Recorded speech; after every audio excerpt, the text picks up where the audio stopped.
It is 1859. A young man arrives at Athelhampton. He hadn't come to visit the family who lives here. He's here to see his father, a master mason who's working on the building. He has himself helped his father work on the building in the past. The young man is currently an apprentice architect. He's ambitious, with a head full of ideas. His name? Thomas Hardy. After a successful career in architecture spanning over a decade, Hardy becomes a writer. From the outset, his work was infused with the landscape of his youth. In his third novel, A Pair of Blue Eyes, Hardy makes his first literary references to Athelhampton. The novel's main characters visit Endlestowe House, which Hardy has endowed with some of Athelhampton's most distinctive architectural features. Many mullioned dormer lights, gables surmounted by grotesque figures. Hardy publishes his first blockbuster novel the following year. Weatherbury Farm, where the heroine Bathsheba lives, also has many similarities to Athelhampton. Hardy describes fluted pilasters worked from solid stone, and the pair of chimneys linked by an arch. And reflecting the way Athelhampton had been repurposed at the time, Hardy calls Weatherbury a Jacobean memorial hall, built for a noble family 4 centuries earlier, but for over 200 years, a farmhouse in ruinous condition. The vital principle of the house turned round to face the other way. The farm workers enter at the back to do their daily work in the outbuildings and kitchen. By using Athelhampton as the setting for his brilliant descriptions of rural life, Hardy brought the architecture of the estate to life. In Far From the Madding Crowd, Bathsheba invites her farm workers to supper to celebrate the end of the harvest. However, Bathsheba and her lover Gabriel are forced to sit apart, separated by social status. Ermin Lee, who went to a real harvest supper in the Hall at Athelhampton, wrote, "I was taken back in thought to Weatherbury Farm.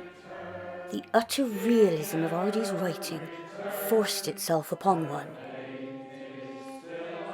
That's enough, Bill. Stop it, can't you? It went on, until finally Standing Singer was forcibly pulled down.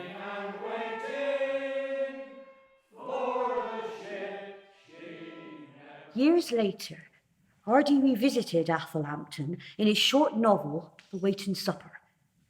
At Athelhall, he describes a fine open-timbered roof whose braces, purlins and rafters made a brown thicket overhead. And the social separation that was so vivid in Far From the Madding Crowd has returned. Hardy describes the heroine Christine and her lover Nick being at the same dance. He writes, "She waited for him to give her hand a little squeeze, but he did not. She began to admire him anew. Nobody knew these dances like him, or could do anything of this sort so well." Nick, you must dance the next dance with me. Christine, what's it to be? The honeymoon? Certainly. The honeymoon?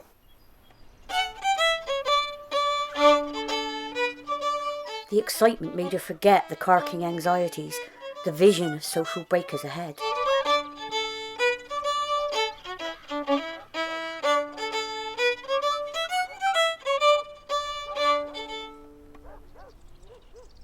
Now, Christine, don't only dance too often with young Long. I mean, as a mere matter of prudence, folk might think it odd.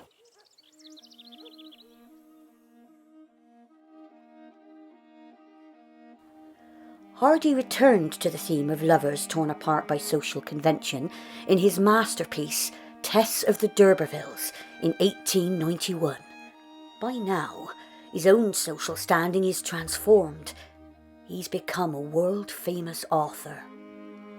And Athelhampton is also transforming, restored to a grand manner by this man, the enigmatic Alfred Carte de la Fontaine. He wrote, "The roof was almost white with neglect and mildew, but luckily, beyond cleaning and oiling, I had to do little. You will also remark the beauty of the original oak carved doors, one of which I have been able to put back, and in place of dilapidated farm buildings, the magnificent formal gardens by brilliant young Inigo Thomas. The walls and terraces were begun in 1891. Some 40,000 tons of stone were used.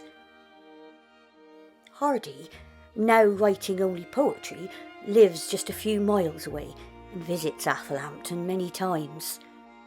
Dear Mr. Lafontaine, I send on with pleasure a copy of the poems I have reserved for you. You will find the story of the irresolute lady who lived in your house at page 182. I do not want to alarm you, but I fancy that she walks in the hall occasionally. I may not go, she at length upspake.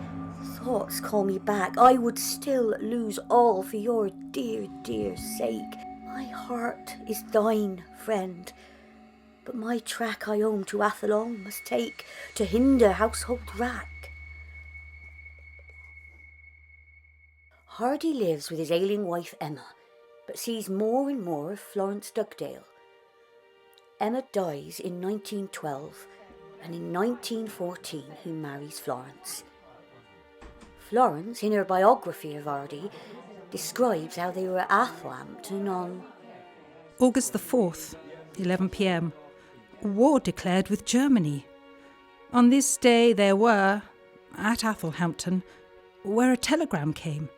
A discussion arose about food, and there was almost a panic at the table, nobody having any stock. The host disappeared to inquire into his stock of flour. The whole news and what it meant burst upon Hardy's mind next morning. Among the millions of personal tragedies, Lafontaine's nephew is killed in action in 1916, aged 28. Shortly after, Athelhampton is put on the market and sold. The man who rescued the house is gone. At 82 years old, Hardy still comes here and is inspired to write one of his final poems, The Children Answer Nameless. Years later, Hardy dies on January 11th, 1928, age 87. His memory and words live on, not just on paper, but also in the stones of the buildings he loved at Athelhampton.